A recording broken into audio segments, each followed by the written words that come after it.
Hello there, it's the Blind Poet here, and I just thought I'd give a brief video to talk about my education, specifically my university degree.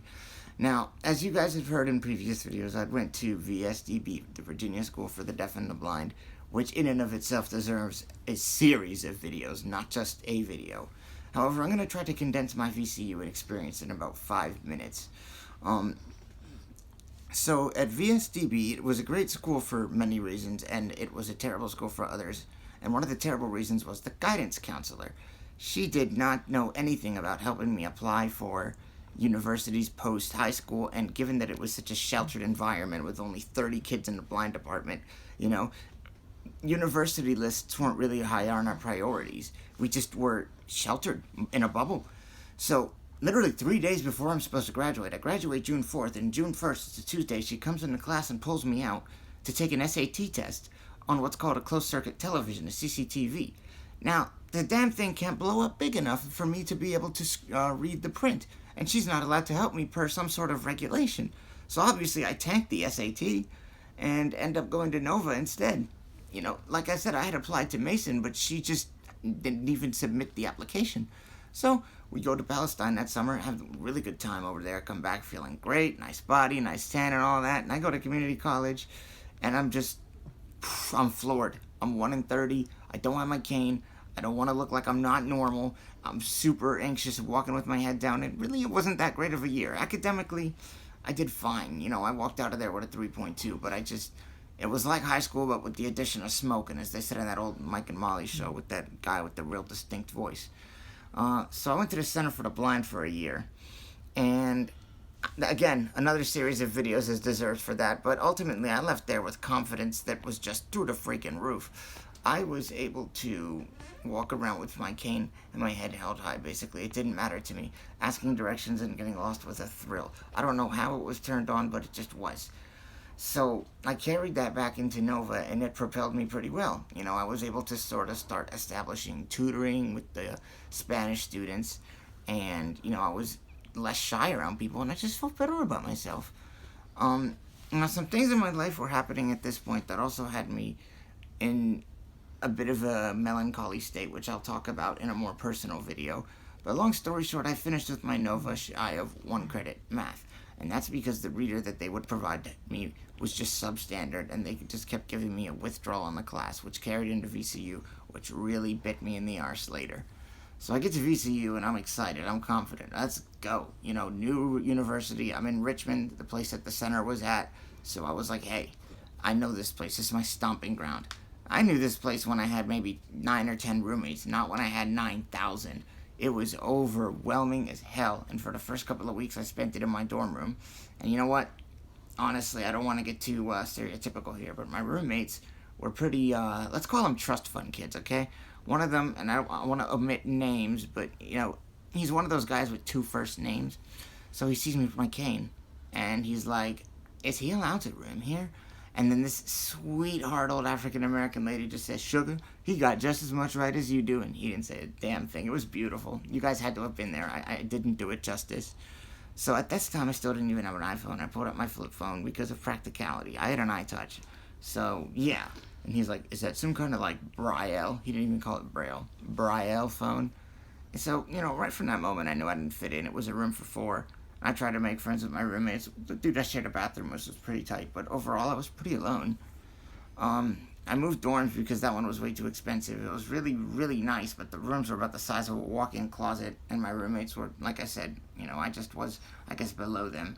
They were cocktail party kids, and, I told them I don't really drink. So the next dorm was just the complete opposite, man. It was a pigsty. I'm talking, I get there. It's 2 toilets. There's 5 guys plus me. I say, all right, guys, so who does it Monday, who does it Tuesday, who does it Wednesday? You guys need to keep in mind it's February at this point. They're like, buddy, we ain't cleaned it since September. I just like, you gotta be shitting me. I ended up basically being able to hog one of the toilets for myself and continuously cleaned it while they used the other, I wouldn't even call it a toilet, a freaking Calcutta sewer. But at this point, it's pertinent to talk about what I was actually doing at VCU. I started Nova thinking I was going to get a communications degree because I wanted to do impressions for voices, but I really don't know how to get my foot in the door. once I get more comfortable in front of the camera, I'll be able to do more impressions. But people say I'm pretty good at it. I guess it's the blind hearing. But I ended up sticking with Spanish because I figured there's a lot you could do with it.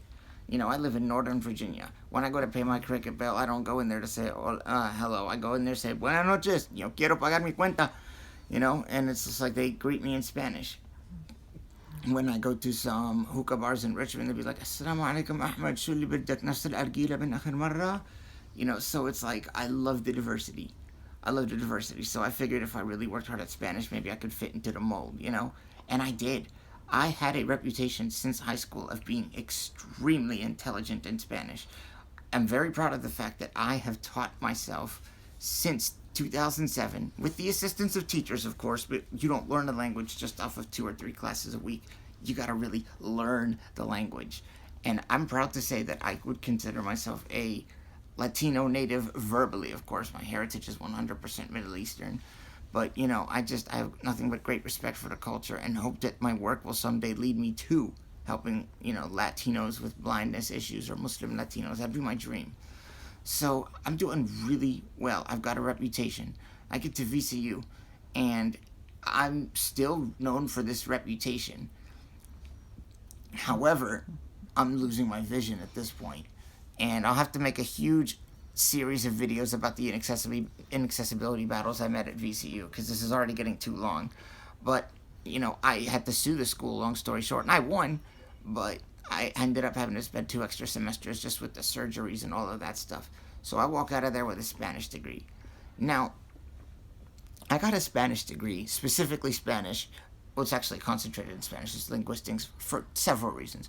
One of which is you are required to learn Spanish pretty much in the parts of America that are quote-unquote browning. Houston, San Antonio, LA, Northern Virginia, it's just a requirement. Second, it's a great language to not only understand much of European history because of its Latin roots, but it's just